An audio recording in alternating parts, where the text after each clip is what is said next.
These plants grew in every yard in Hawkins County, every ditch and fence line.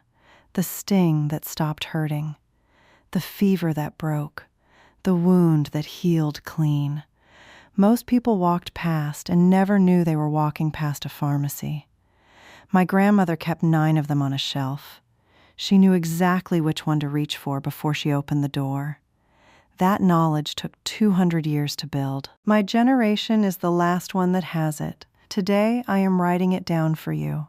What each plant is, what it does, and what we lost when we stopped keeping the shelf. Let me show you what my grandmother kept. The supplement industry in this country pulls in $70 billion a year, selling you an extraction of something a woman in a hollow already had on a shelf. No subscription, no capsule, asking nothing of you. That root cellar was her pharmacy. Cool earth, dried herbs, something fermenting in the corner. Commercial processing strips the volatile oils and enzyme systems out for a 3-year shelf life. That's not a conspiracy. It's chemistry. Heat is heat. These women didn't know the compound names. She knew which jar to reach for, and she knew how to keep it working. My grandmother checked those shelves the first of every month, without fail, held every jar up to the light, one at a time. She called it reading the shelf, said the shelf always told you what it needed if you paid attention. I watched her do this for 30 years, and when she died, I was the only one left who knew which jar meant what. That's why I'm writing this down, before it goes with me. Now here's the thing.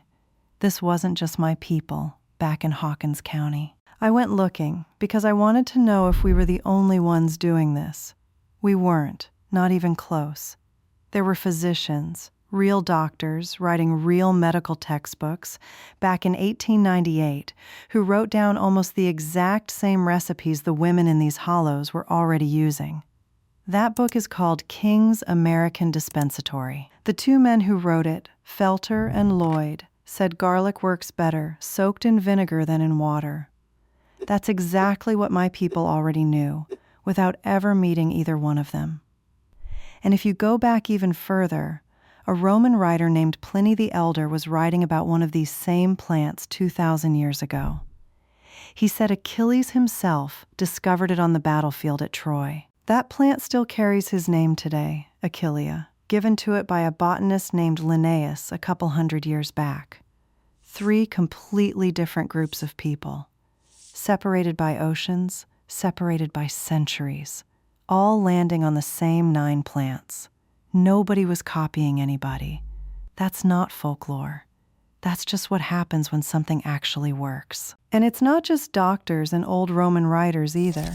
There's something called the Foxfire Project, where students up in the Appalachian Mountains sat down with their elders and just wrote down what they said, word for word. A man named Numerus Marcus, down in Rabun County, Georgia, told them, "I used to go to the mountains and dig up herbs.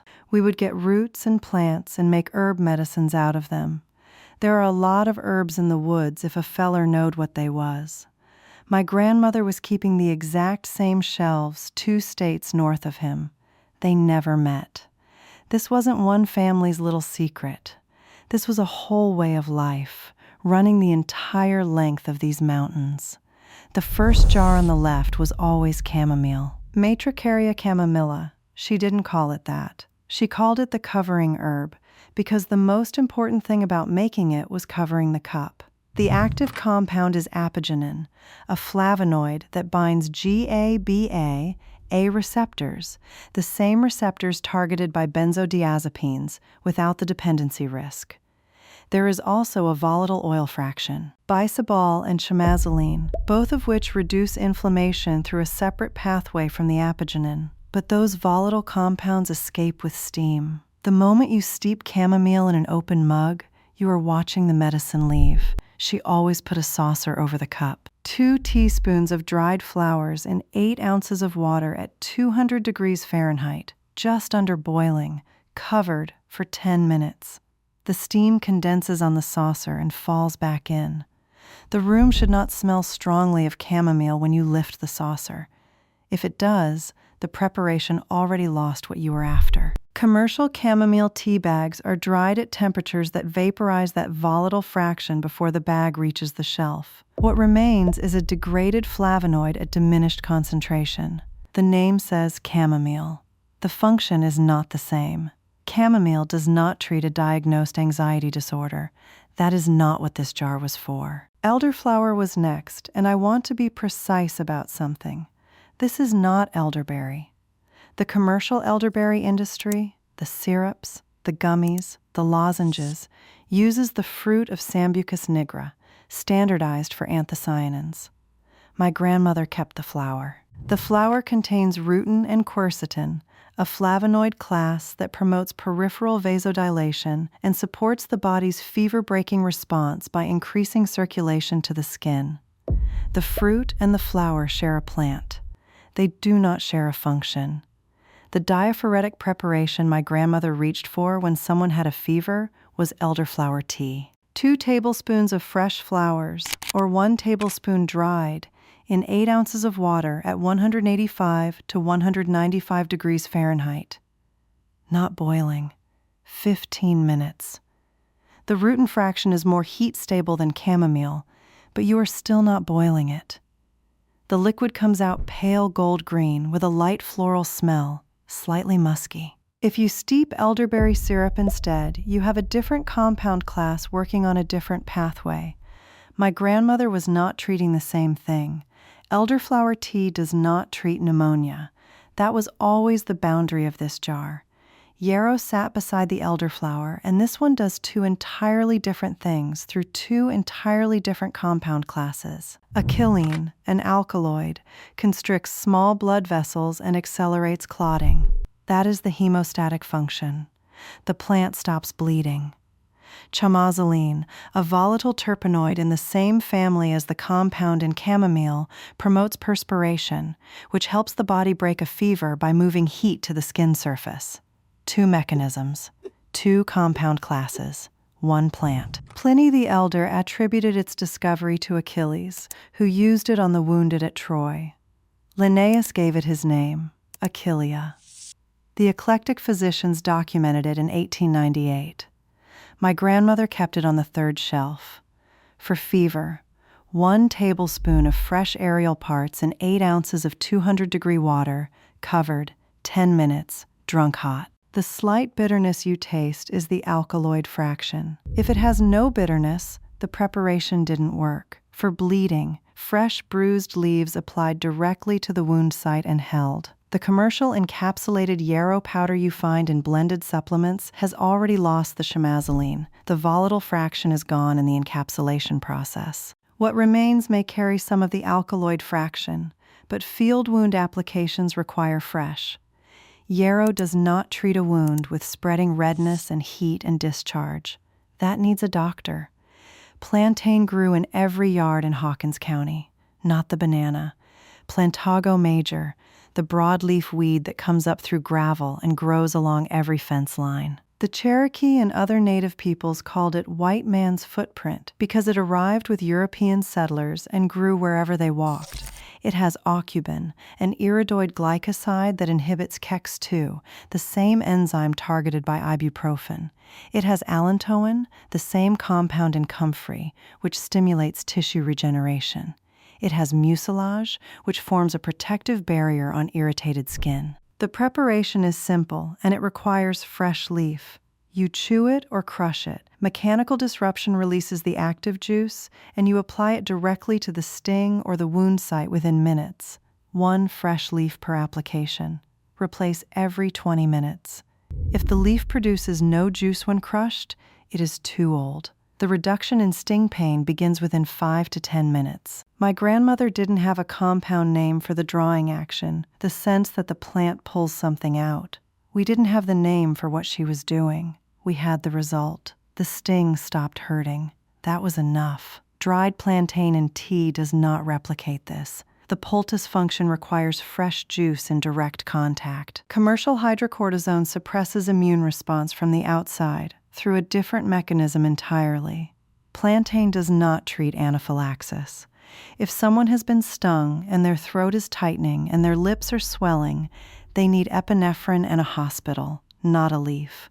Most of what I share on here, my grandmother never wrote down. She just knew. Every week I put up a new one. Another plant, another preparation, another thing that almost did not make it through. If that matters to you, stick around. I would love to have you. Garlic is the one that surprises people most. Allium sativum. The active compound is allicin, but allicin does not exist in the clove. It forms when you crush garlic. The enzyme allinase is stored in separate cellular compartments from the substrate align. When you crush the clove, those compartments rupture. The enzyme meets the substrate and the conversion to allicin begins. The reaction completes in 10 to 60 seconds. That sharp, pungent smell within 30 seconds of crushing, that is the allicin forming. If a crushed garlic clove has no smell, the clove is old or improperly stored. The rule is this: crush it, wait 10 minutes, then use it. The 10-minute wait allows maximum allicin formation before heat can interfere. Because above 140 degrees Fahrenheit, allinase deactivates instantly, and without the enzyme, the conversion stops. If you crush the clove and immediately put it into hot oil, the enzyme dies before it finishes its work. Crush first, wait, then cook. King's American Dispensatory documented in 1898 that garlic's active principle is more readily taken up by vinegar than water. That is the vinegar tincture my grandmother also kept. It is the historically documented preparation.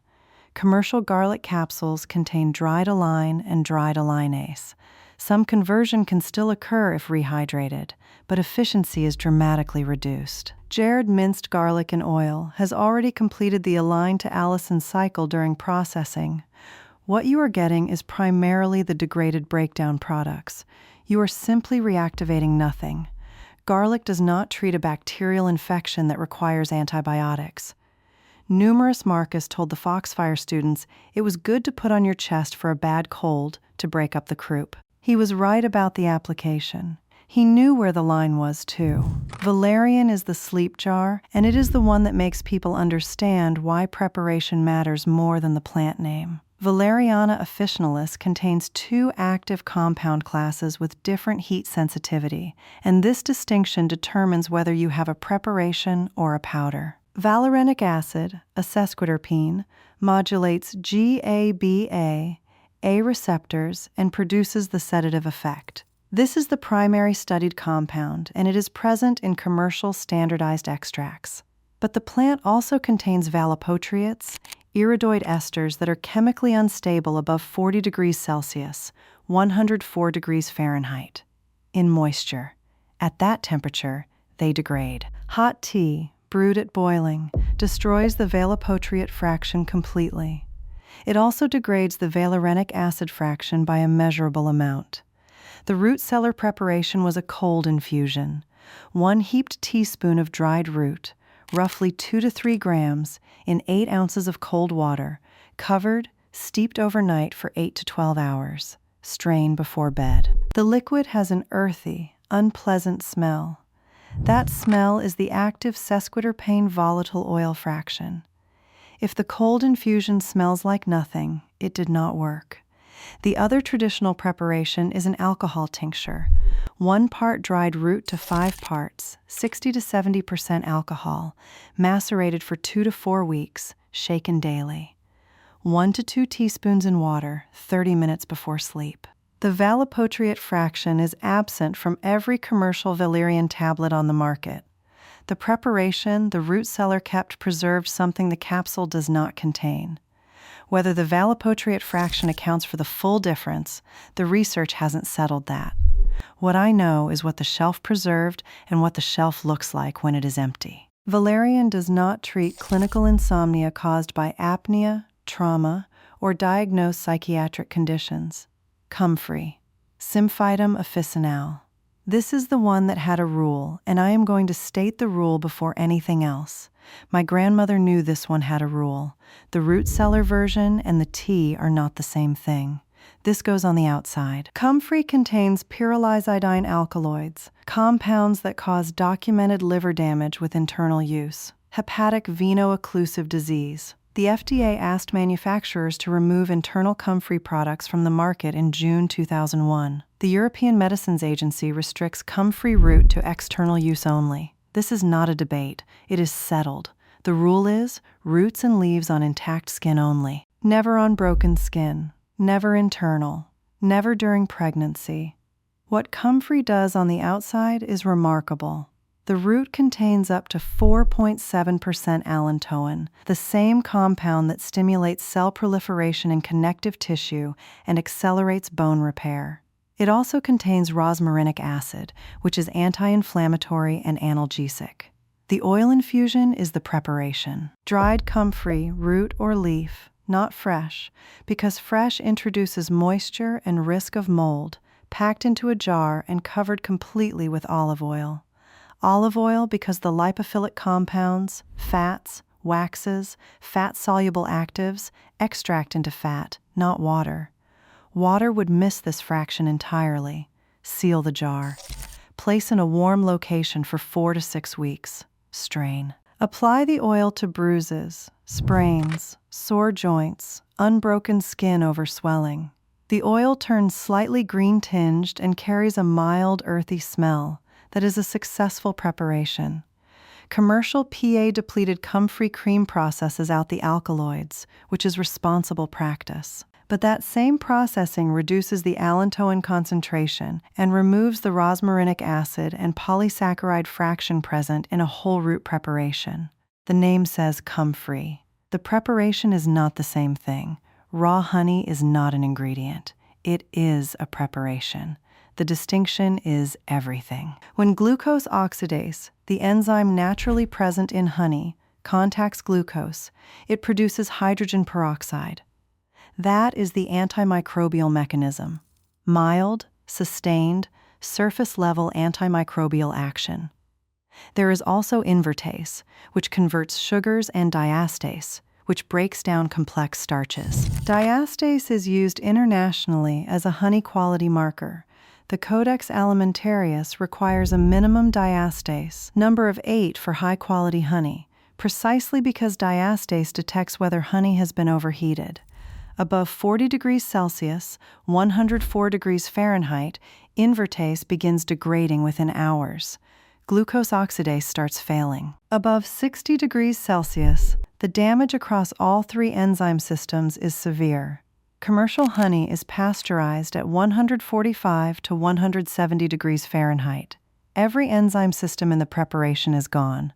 What remains is fructose, glucose, and water. A. Sweetener. The rule for raw honey is simple. Never above 104 degrees Fahrenheit. Add honey to tea only after the liquid has cooled for 10 to 12 minutes. At that point, you can hold your finger in it without pain. That is the threshold. Stirring raw honey into freshly boiled tea or coffee destroys the glucose oxidase immediately. You have self-pasteurized what you paid the premium price to keep whole. Raw honey should crystallize over time. If a jar has been liquid for years at room temperature, it has been heat processed. Crystallization is the sign of live enzyme systems. Raw honey does not treat a wound infection that requires systemic antibiotics. Surface antimicrobial action is not the same as antibiotic function reaching deep tissue. Ginger is the last jar, and it holds the most important preparation distinction of all 9. Fresh ginger and dried ginger are not the same preparation. They are not interchangeable. Fresh ginger root contains 6-gingerol as its primary active compound. 6-gingerol acts on the 5-HT3 receptors in the gut, the same receptor class targeted by prescription antiemetics like ondansetron. This is the nausea mechanism. When ginger is dried or subjected to sustained heat, 6-gingerol dehydrates and converts to 6-shogal. 6-shogal has stronger anti-inflammatory action than 6-gingerol. It inhibits KEX2 and NF-kB pathways, and it is the appropriate preparation for muscle ache and joint inflammation. Different compound, different mechanism, different jar. My grandmother's rule: fresh for the stomach, dried for the joint. For nausea, 1 to 2 teaspoons of freshly grated ginger root in 8 ounces of 200-degree water covered, 10 minutes. The pungency, the sharp bite on the tongue within the first sip, is the 6-gingerol. If fresh ginger tea has no heat, the root was too old. For inflammation, 1 teaspoon of dried ground ginger in 8 ounces of 200-degree water, 10 minutes. The Shogal-dominant preparation is already formed in the dried root. Commercial ginger ale contains ginger flavoring at concentrations with no therapeutic relevance to either mechanism.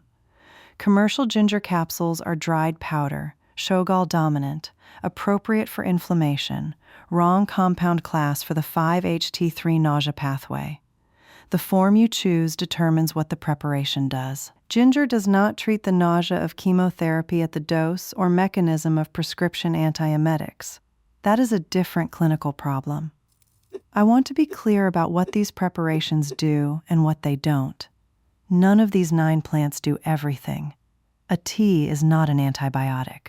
A poultice is not an EpiPen. A cold infusion is not a psychiatric prescription. Every one of them has a job, and every one of them has an edge past, which it does nothing at all. I am not guessing at this. My grandmother knew where the shelf ended. When something was beyond the root cellar, a broken bone, a labor that went wrong, a child turning blue, she sent someone for the doctor. The root cellar and the clinic were not enemies. They handled different things. She knew the difference. That was the most important thing she kept on the shelf. That knowledge. The scope. I think about what else we have processed out of existence, and what we are not yet able to measure that we have lost. 9 jars. 9 preparations. Uninterrupted generational observation conducted over centuries in conditions that required the plant to actually work. The road to the clinic was 40 miles of bad road. The preparations had to be right. They were right. She would still hold the jar up to the light on the 1st of every month. Reading the shelf, she called it. She said the shelf always told you what it needed. I am telling you now, before this knowledge goes with my generation. If your grandmother kept a plant in a root cellar, in a window box, in a jar on the kitchen sill, tell me what it was in the comments. Tell me what your family kept and what they used it for. I want to know before it disappears.